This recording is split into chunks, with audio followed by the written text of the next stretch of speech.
This is the Let's Go Win podcast with your host, J.M. Ryerson.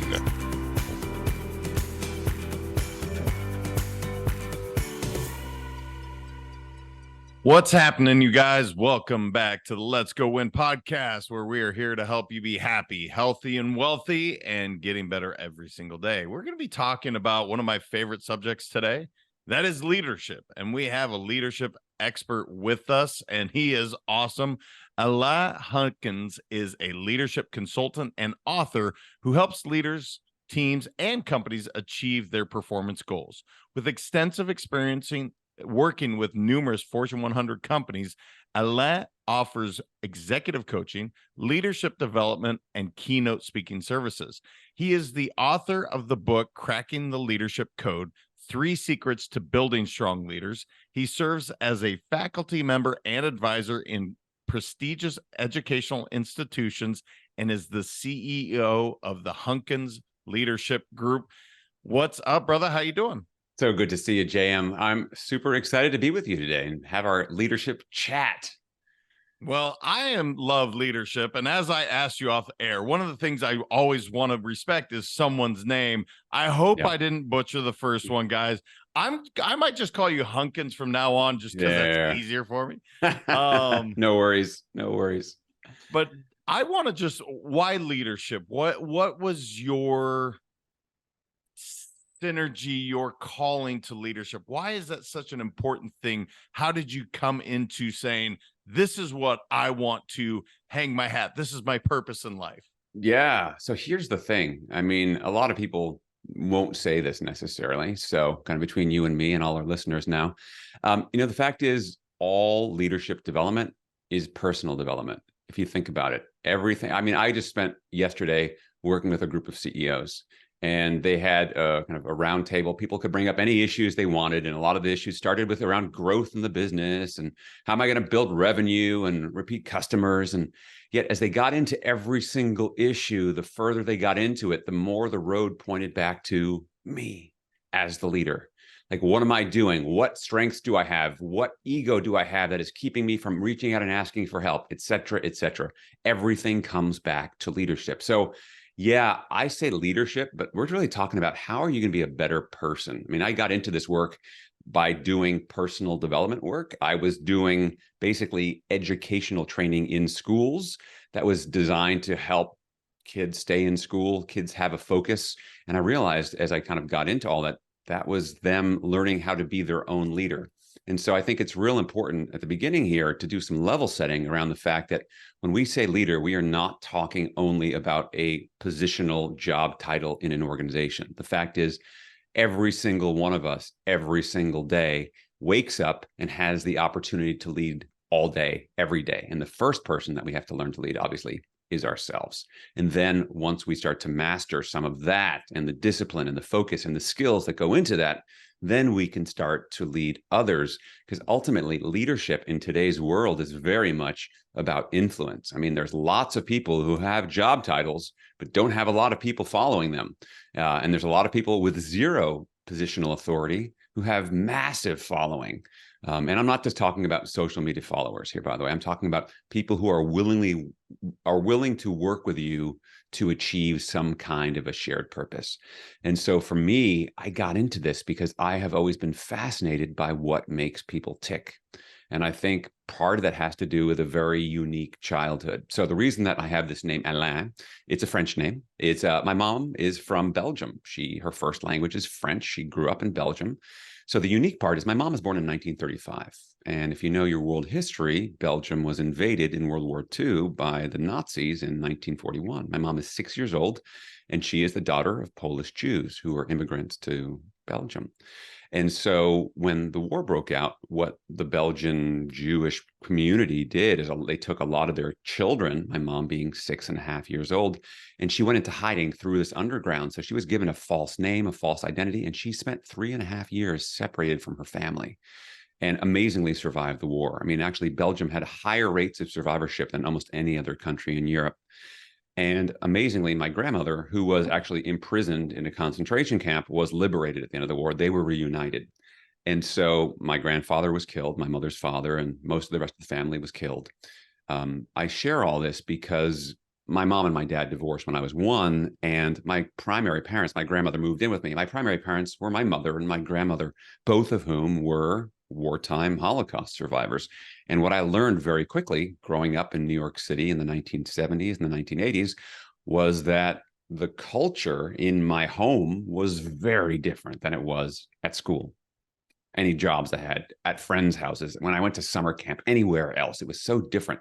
And I think I was trying to figure out why. And now, I mean, at the time, I didn't know why because I was just living my life, didn't know I was a kid. But as I got on, I realized that so much of the culture that we are a part of has to do with the leader who shapes that culture. Now, obviously, my mother and my grandmother, they came by it honestly, right? So they had great intentions, but the impact of having basically both suffering from post-traumatic stress is that it was a very chaotic household. And I think for me, my foray and exploration into studying leadership has been very much about trying to make sense of how does this all work and realizing that as leaders, we can have such an influence. And my hope is to help other people to create cultures that create meaning, matter, and purpose, and ultimately create a better world. Wow, there's a lot to unpack there. And I guess I'll start with, I love what you said in terms of the way I interpret it. Everyone is a leader, whether you're just a leader of yourself, a leader of an organization, and then the distinction of, look, title doesn't mean a lot.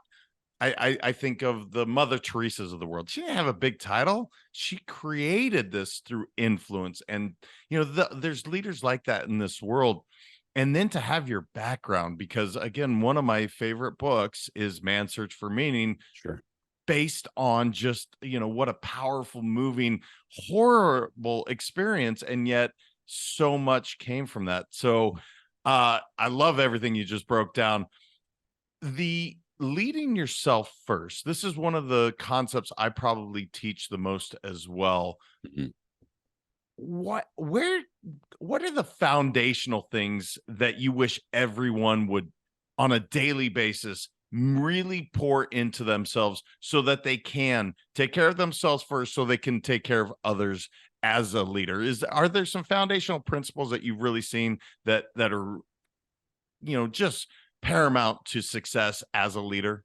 Yeah, absolutely. I love this question, Jam. I love this question. So yeah, some basic principles of kind of break it down. So leading ourselves first, talking about taking care of yourself. We've all heard the analogy, you've got to put on your own oxygen mask before you put on someone else's, right? So the first thing I'd say, if you break it down in terms of just human energy, right? You think about it. So right now in my room, there's a light switch. It goes on and off, right? It's real simple for the electric lights. Human beings are powered by slightly more complex energy than just an on-off switch. Turns out we have 4 different domains of energy, right? There's physical energy, there's mental energy, there's emotional energy, and what I'll call spiritual energy, which by the way, is not necessarily religious, can be, doesn't have to be, but it's really more about meaning and purpose. So I'm going to share these not necessarily in order of priority because they're all important. The fact is you can't survive without all of them. But I'll start with physical energy. So the first thing I would say is, what are you doing around your health, right? There's something that's called compassion fatigue, which is known in the caregiving industries. Very common for people like nurses, for example, to take care of everyone else, but not take care of themselves, right? And so the first thing I'd take a look at is just on the physical level, what are you doing around some of the basics? Again, what separates out great leaders from poor leaders isn't that they know so much more. It's that they apply what they know and they do it consistently. So how is your sleep rituals and your sleep hygiene? How are you around nutrition, right? And not that there's a perfect diet out there, but what are you, we all kind of know there's certain things that are healthier than other things. So are you living on junk food or are you not? So for example, how is your input of alcohol, et cetera? How much water are you getting? How much rest are you getting in the course of the day? I mean, these are some basic things around physical energy, because the fact is, unless I have I'm a physical instrument, right? I'm a vehicle. And if I don't have energy in that tank, that's the quantity of my energy. I can't do anything else, right? So it starts with the physical. And so I just came back from the gym. I have my wife is like, do you have to go to the gym every day? I'm like, yeah, it's part of who I am, because if I don't give that to myself, I can't give to others. So that's the first place I would start. And, it doesn't have to be the gym. I mean, there's so many different ways to do it, but the principle is physical. And I think we all know those principles of sleep, nutrition, exercise of some kind, what you need to do, and then some intermittent rest as well. You can't just keep going and going and going. Next piece I'd say is take a look at is your emotional energy, right? And so the fact is, for us to perform at our best, and us to lead others for that matter, to perform at their best, it's the quality of energy. And we know that actually when people are performing at their best, the words they tend to use are things like in the zone, I'm focused, I'm energized, I'm empowered. They don't say things like I'm anxious, I'm stressed, right? And so there's certain emotions that actually have a positive quality to them. Some have a negative quality. So what are you doing and what have you done to get yourself in a positive frame of mind? Now, I'm not talking about fake toxic positivity and being like, every day and every way I'm getting better. Like, don't fake it, because the fact is you're not going to convince yourself, and you're certainly not going to convince anybody else. So look, I'm not saying you don't have problems and issues and challenges to work through. Most of us do. If you've been on a live for more than a couple of days, right, we're going to have to work through stuff. So what I would say is do the emotional work. And I don't know where you're going to do it now, whether that's with a coach or a friend or a therapist or an app. I don't know where you're going to do that work, but do the work to clear up whatever emotional baggage, right? Whatever kind of limiting beliefs you have, do the work. I mean, I have multiple things that I do. I check in with a friend every Thursday morning.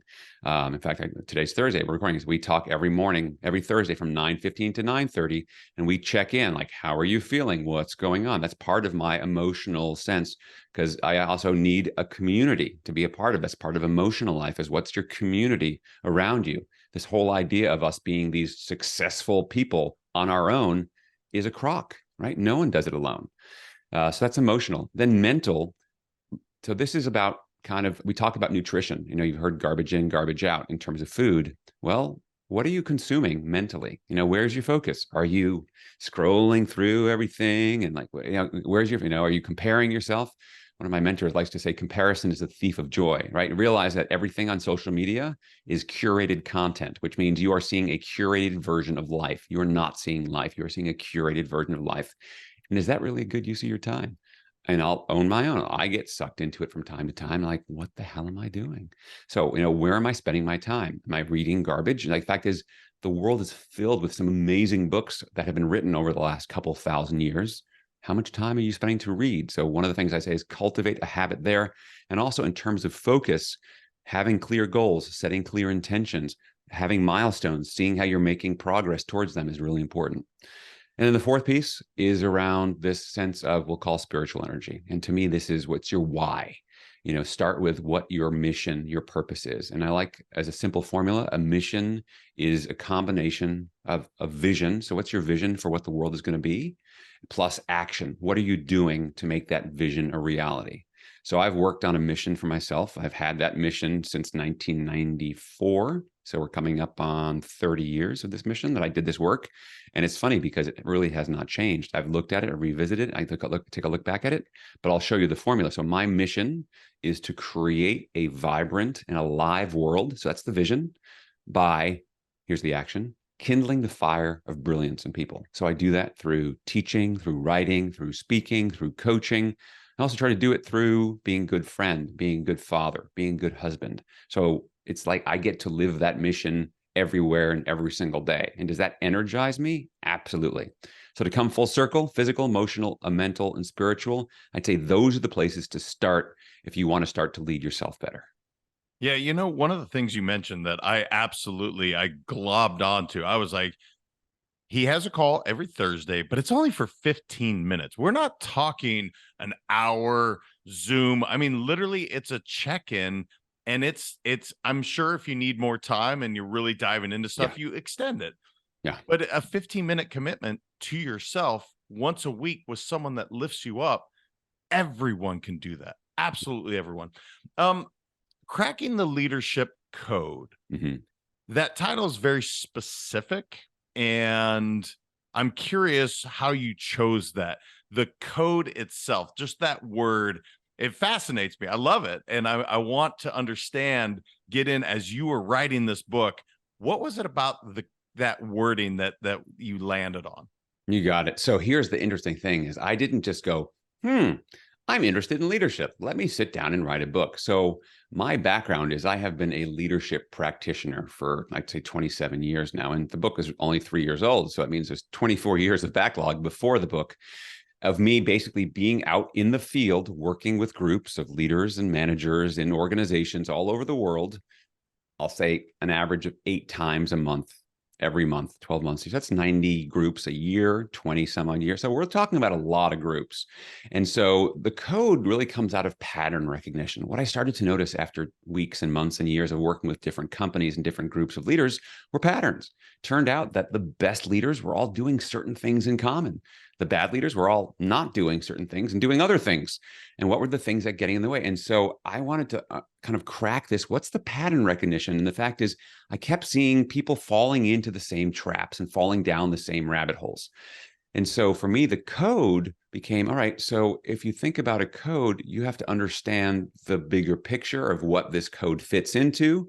And then you have to understand, is there a combination? Is there a formula? And then how do you go about doing it? And what I found, and this all came out organically. This wasn't me just sitting there like, how can I be clever? This all started in 2011. And I'd been wanting to write a book for years. I had a couple of false starts at that point. And I had a mentor who said, hey, a book is a big lift. Why don't you start with a blog? He said, can you commit to writing 350 words a week? Yeah, of course, I can do that. So I committed to that. Took me some time, a few weeks to kind of get myself up and running. But then I started committing to writing a blog and posting a new post every Saturday, every week. And I did not miss a Saturday for over 4 years. Wow. Right. So that was between 2012 and 2016. So 4 years later, I now have 250 blog posts or so. And I started going, I said, okay, it's time to go back through and start to sift. And so I was looking for what are the common themes. And what I kept seeing were these 3 common themes that kept showing up time and time again that I kept writing about, just emerged organically. I wasn't sitting down, I'm going to write about this. It was like, this was the story that came out of meeting with this group this week. And that was the story that became the blog. And here are the three themes. So there was a whole theme around connection. So how do humans relate, connect to connect, right? So there's connection was the first theme. And then the second theme was around communication. It seemed that so often the default setting for human communication was not understanding, it was misunderstanding. And what were the things that were causing that? So communication became this whole second theme. And this third theme was around collaboration. How do we work together? What are things that our leaders are doing to create environments where people can perform at their best? And what are some people doing that basically make it really hard for people to work well there? So what we got, 3 themes, which is the subtitle of the book, the 3 secrets to building strong leaders, which are connection, communication, collaboration. And to me, that is the code, because if you ask anyone, go and be a better leader, what do I do? How would I do that? You can't. You have to do something else. Being a great leader is a result of other things you do. Whereas if I could help people to realize, what I'd like you to do is go be a better connector, go be a better communicator, go be a better collaborator. If you do those things, and here are some tools on how to do those: connection, communication, collaboration. If you do those things, you will be a better leader. So that's where the whole origin story of the book came from. Yeah. And I love that you started with connection, because I don't think the other 2 work without that, right? Like if you don't connect with your team, with the people that you influence, communication is not happening. Collaboration is certainly not happening. And the immediate quote that came to me as you were speaking is, people don't care how much you know until they know how much you care. That just kept flashing in my mind as you were talking about connection. But when we're talking in these corporate settings, often connection, feeling, real emotions, human connection, that's not talked about. This whole thing is not taught at schools. And it's fascinating to me how, as we are, in leadership, you said 30 years that you've been really focused on this one mission. That's remarkable. But yet you had to go seek this out, to learn it, to it's not something that's taught. Why is that? Where have we missed the boat to say, look, you need to connect first if you really want people to follow you, if you really want people to trust in your leadership? That's not taught anywhere, but yet that was the first pattern that you recognize. I think it's so important that we hit on this point. Oh, I love your question here. So why isn't this better known? Why isn't this taught? And why does it seem like it's still such a strange concept in the business world? The whole first section of the book gets into this. So before we get into connection, communication, and collaboration, we talk about context, which is basically why are we, how did we end up in this pickle? How are we in this mess where basically, and the research would say only about 23 to 25% of people think their leaders lead well. So why do we all generally suck overall at this? And the fact is, it has a lot to do with the inherited history, right? So they say that there's a great quote that says, those that do not learn from the past are doomed to repeat it, right? It's a very similar idea. So if you think about it, the challenge that so many leaders today face is, where did you learn to lead? Mostly we learn through example, right? One of my favorite quotes comes from Albert Schweitzer, who said, example is not the main thing in influencing others. It's the only thing, right? So we learn from our parents, we learn from our teachers, and we learn from our bosses. And generally, the way leadership is thought of and believed in is power over, right? And that very much comes out of the industrial age. So in the first section of the book, I get into the history of this because I was really curious. And I'll tell you a funny story that made me think about this. So I have two kids. I mentioned that before we got started. So my kids, Alex is now 19 and Miranda is 16. So we're going to rewind quite a bit here. So Alex is probably about 6 and Miranda is about 3. And the two of them are sitting in the living room and they're goofing off and getting loud, doing something. Now I'm in the kitchen, right? Just down from the living room. And they're getting really loud. And I don't even remember what I was trying to get done, but I was trying to get something done that took a little bit of mental focus. And all of their volume was distracting me. So this is what I said, JM. I walked into the living room and I went to them. And it blurted out of my mouth without even thinking about it. I just went, hey, would you two just stop behaving like children? Right? Which is, I say it for two reasons. One, it's a ridiculous thing to say to a 6 and a 3-year-old. But as soon as the words came out of my mouth, which again, I wasn't planning on saying that, it just came out. I went, holy crap. That was the exact same phrase my mother used to use with my brother and I when we were kids, right? So unconsciously, I was repeating patterns, which is exactly what leaders do, right? We learn patterns of behavior and we model them, we repeat them. So I went, okay, so where does this all come from? So I did some digging and it turns out the man responsible for all this is Frederick Winslow Taylor, who is known as the father of the field of management. Now, by training, Taylor was a mechanical engineer. So he came into the workplace already trained to see things as a mechanistic thing. Like, for example, have you ever thought about how much language of mechanical engineering we still use in the business world? I mean, think about the term human resources. Think about that. Okay, we got our other resources. We don't have human beings, we have human resources. And by the way, a lot of companies are starting to rename their HR departments, people, like, so now you're a VP of HR is now your chief people officer, for example, because they're realizing we need to get a little bit more human. So human resources, or they'll say things like, oh, we need to drill this down into the front lines. I mean, that is a mechanistic model. So he saw the workplace is this mechanical engineering problem to be solved. And he wrote a very influential book in 1908 called The Principles of Scientific Management. And in this book, he talks about the ideal workman, and it was all about efficiency. Again, this was the industrial age. So think of assembly lines. Think of just trying to get as much output in a very fixed, closed system. Now, one of Taylor's biggest disciples happened to be Henry Ford, the founder of Ford Motor, and he's known for the assembly line with the car. So Ford famously said, why is it every time I want a pair of hands, they come with a brain attached, right? So if you think back to the industrial age, literally, it was leadership did the thinking and labor did the labor, was the work. We're the brains, you're the brawn. We tell you what to do. You don't ask questions. But here's the catch, all right? The Ford Motor Company was probably best known for their biggest best-selling car, the Model T, right? The Model T popularized the engine, right? Made the car affordable for everyone. Ford did not change the assembly line on the Model T for 24 years. It's the same exact. Think about that. So basically, what you were doing 20 years ago is pretty much what you're going to do today and tomorrow. So you don't need people to do a whole lot of thinking, right? You want them just to basically follow the script, follow the protocol, do the process. That was the focus. Now, obviously, that created some amazing expansion in certain areas, but in terms of what did it teach in terms of leadership philosophy? Wow. So if that wasn't enough, that book I mentioned, Taylor's Principles of Scientific Management, was incorporated and adopted as the primary curriculum for all of the business schools that were just getting started. So Harvard Business School was opened in 1912, and this was their curriculum all around efficiency. So we had generations of managers who basically drank this Kool-Aid for years.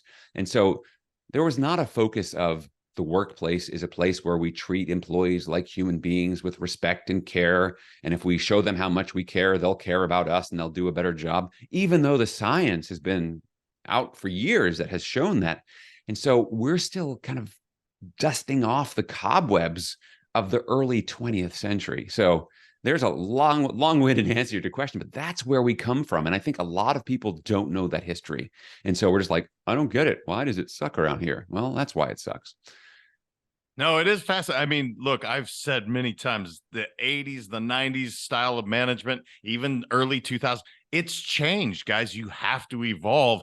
I didn't know that history of 24 years. That is remarkable in itself, that the success they had somehow and people just falling in line. Look, the world has shifted. It's changed. People are more independent thinking. If you don't respect, it's not going to go well as a leader. Yeah. Which leads me right into communication. It's something that we do all the time, but it doesn't mean that we do it well. And one of my favorite things to teach is cascading communication so that we don't have things falling through the crack, right? And then you see it with these organizations where they have a badass product, strategy's amazing, the human capital, since we're using these terms, is remarkable, and yet their communication is just so bad.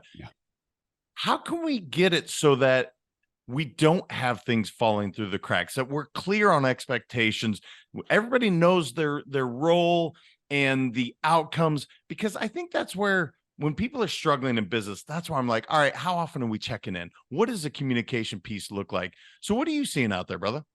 Well, here's the thing. I mean, so often we think of communication as, okay, we've got this new product with this new initiative. We're going to send out this information, and now I've communicated. No, you haven't communicated. What you've done is you've sent out a bunch of information. How it lands, how people understand that, and most importantly, what they do with that understanding is yet to be determined. We have to recognize that ultimately, what, like you were saying, like we need to check in, that implies dialogue, right? So communication can't be a monologue. And I'm sure everyone listening to this right now has thought at some point, you've thought to yourself the phrase, I sent the email, they should know what to do, right? Sending an email is you sending. See, that this is the challenge, is recognizing that we are super clear on things because they come from us, because we live in our own brains 24/7, 365. So it doesn't need a lot of explanation and context. You went through all of the kind of bitter, ugly phase of developing the idea and forming it and then communicating it out, but no one else has the benefit of that. And so you need to go back and make sure that you are putting scaffolding in place to make sure you are turning your monologue into a dialogue, which means putting some understanding checks in place. Okay. So that the challenge with that is that takes more time. And again, having drunk the Kool-Aid of Frederick Winslow Taylor, what we think to focus on is efficiency. Like, for example, I'll give you, here's an easy example. Let's say you have a really important, we'll call it a product rollout, and you have 10 leaders on your team. You're a leader of leaders, and you have 10 leaders on your team, and you need them to do a certain thing because they have to cascade this to the next level. So here's the initiative, right? 10, you've got 10, and there's you. And, efficiency says, oh man, I got 10, but I'm going to say the same thing to everybody. I'm just going to send them an email and like, here are the bullet points. And then at the end, I can say, if you have any questions, let me know. Boom, right? That's efficient. However, what might be effective in this situation is I'm going to schedule a one-on-one meeting to go through this and ask questions and confirm understanding. And what I call that understanding confirmation moment, I call it asking for a receipt, right? So if we think about what a receipt is proof of a completed transaction, right? When you buy something, a receipt is, I prove that you bought it. Here's a receipt. Now in life, the more important the transaction, the greater likelihood we ask for a receipt. I go to the local convenience store to buy a pack of chewing gum for 79 cents. I don't need a receipt necessarily, but I can guarantee you no one listening has ever bought a car or a house without getting a receipt, right? Because you need the proof, the validation. And so in communication, getting a receipt of understanding it's not enough for you just to say, here's what I said. You actually need somebody to come back and say, here's what I understood you said. Here, did I get that right? And then for you to go, yes, no, and then clarify that. And again, that takes more time. But think about the impact when we don't take that time. How many of us are familiar with the idea of the meeting after the meeting? So like, you and I after, hey, Jim, what did we just discuss in there? What are you taking away? Right. And so we have 10 different versions of reality, 10 different decisions, and we wonder why we're not aligned. And let's talk about the cost of duplication of effort, of rework, of just people spending a lot of time going through the gossip and the politics of all this stuff going on. So it's so important that we shift the mindset. And like I said earlier, it's so important that we consider that the default setting for human communication is not understanding. Assume it is misunderstanding and build in tools and scaffolding and support to make sure that you are getting the understanding you need to make the decisions that you want to make to get the results you want. Because if you don't, you're going to get poor decisions and you're going to wind up with poor results.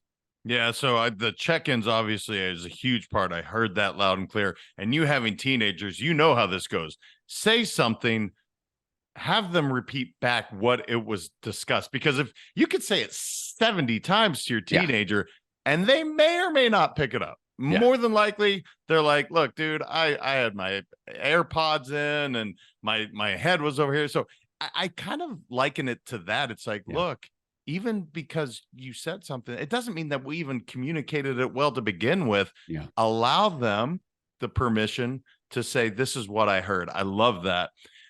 And collaboration, one of my favorite things, it drives my wife crazy, actually, because she is a very independent.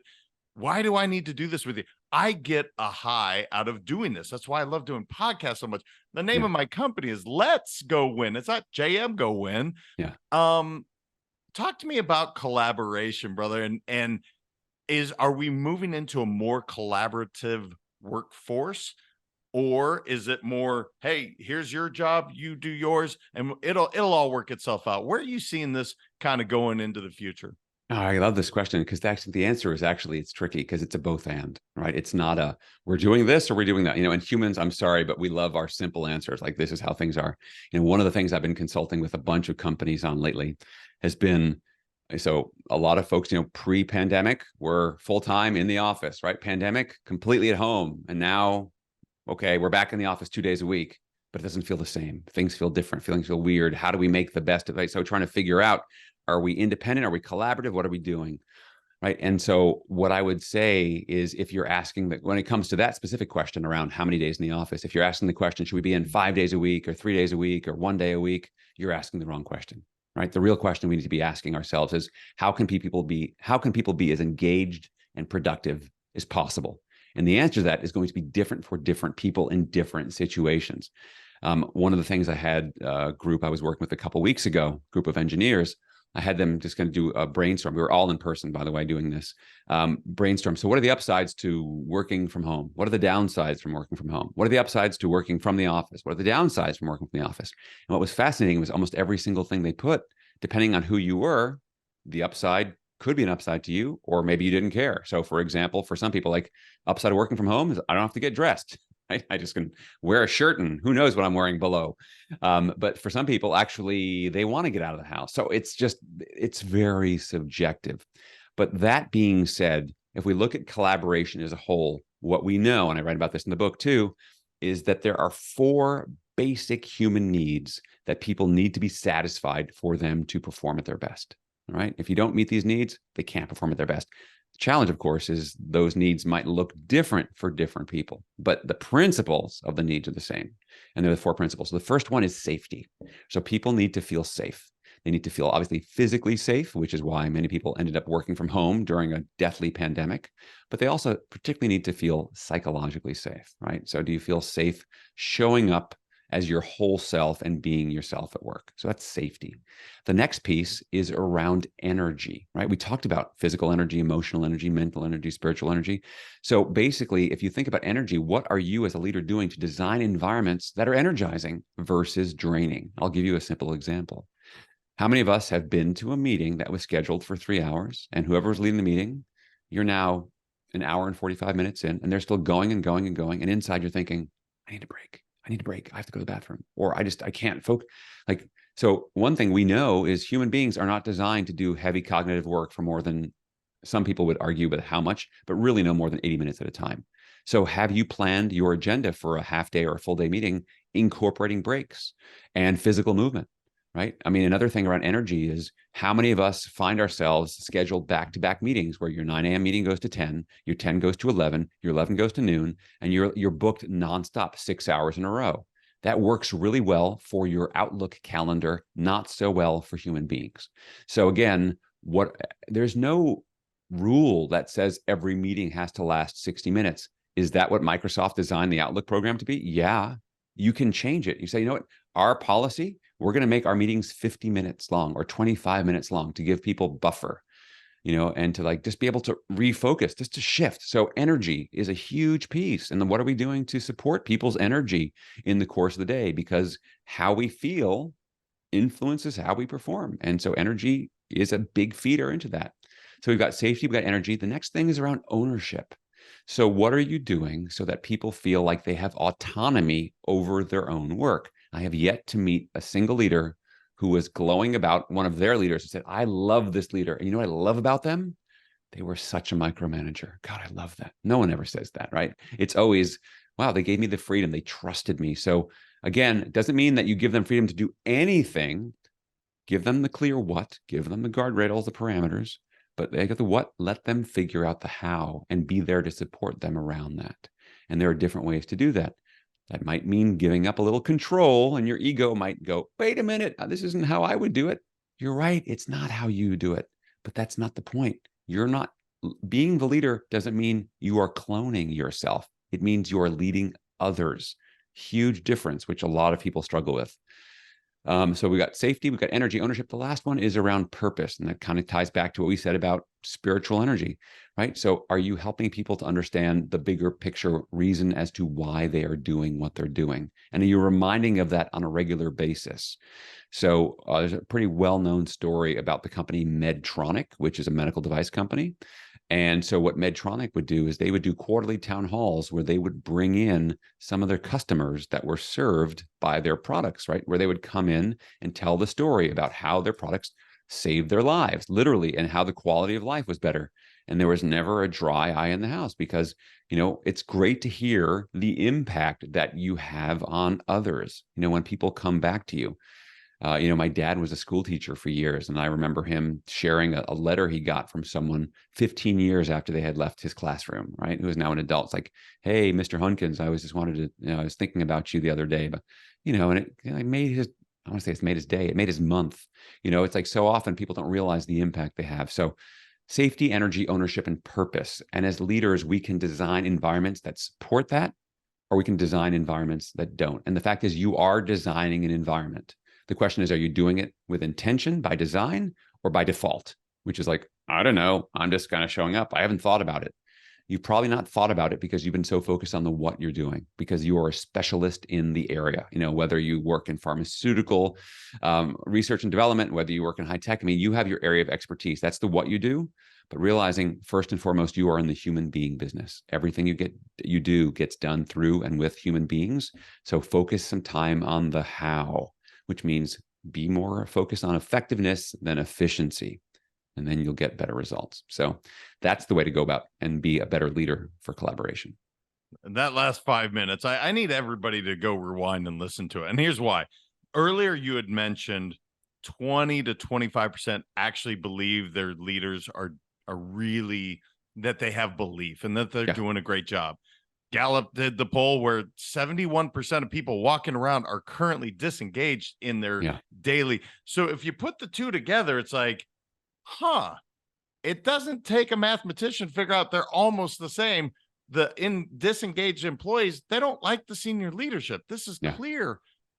And yet it all comes back to some really basic human behaviors and that need for connection. It's amazing. I guess what I would say is, what didn't I know enough to ask you? Because you could go on for leadership for days, and I have stuff going every which way. My light went out. Stuff's exploding over here. But I'm really curious, just what didn't I know enough to ask you, brother, that Oh you my want to make gosh. sure to share with the audience? You have asked so many good questions. That being said, if I was to say like, all right, folks, that's a lot to kind of, again, and I'd invite you to read the book. It really goes into depth and you can like slow down and kind of savor each idea a little bit more because we kind of went through things at a pretty quick clip here. I would say, I'll share it this way.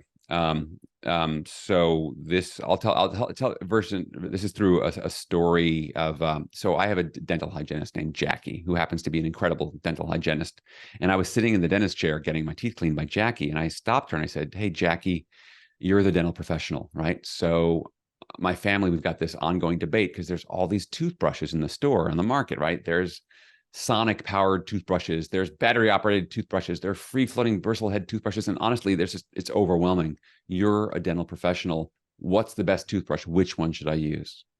And she stopped and she kind of chuckled and looked at me and said, that's the easiest question I've got all day. The best toothbrush? It's the one you use twice a day. Right. And so I'd say that as you think about becoming a better leader, I mean, look, I don't know about, again, going back to social media feeds, like my feed, for whatever reason, keeps showing up stuff on how I can get in better shape. And basically it says the same crap every day, right? It's like basically, strength train, cardiovascular, eat, like I get it. But the question is, I get it here, but am I doing it here? Right. And so I think when it comes to connection, communication, collaboration, so in terms of connection, find some ways to connect and then start doing them consistently daily, right? When it comes to communication, how can you make sure you're ensuring understanding and doing that consistently daily, making that a part of your practice? And same thing with collaboration. What separates out the best from the best? It's not that they are doing something radically mysterious. It's a specific practice of focusing on these fundamentals time and time again. And if you're not sure about how you're doing with the fundamentals, the other thing I would recommend to everyone is ask for feedback, and not just from your mom and your puppy who are going to say that you're awesome and love you, is really ask people like, hey, I want to get better. And I really want to know, honestly, where are some things that I could be doing differently that would make me, in your eyes, a more effective leader?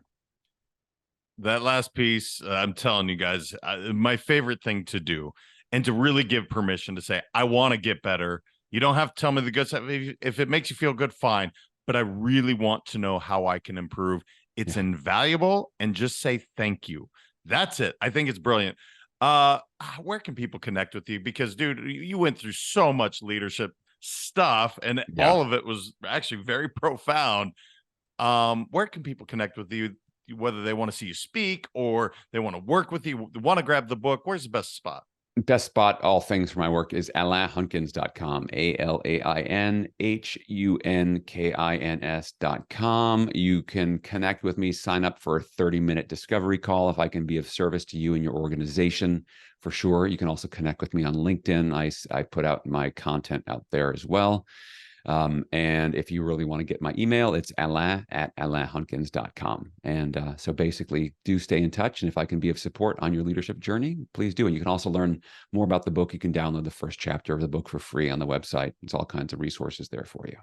Yeah, it's awesome, man. Absolutely awesome. I loved it, man. I could talk about this for days with you. I love the subject of leadership, but I really appreciate how simple you made it.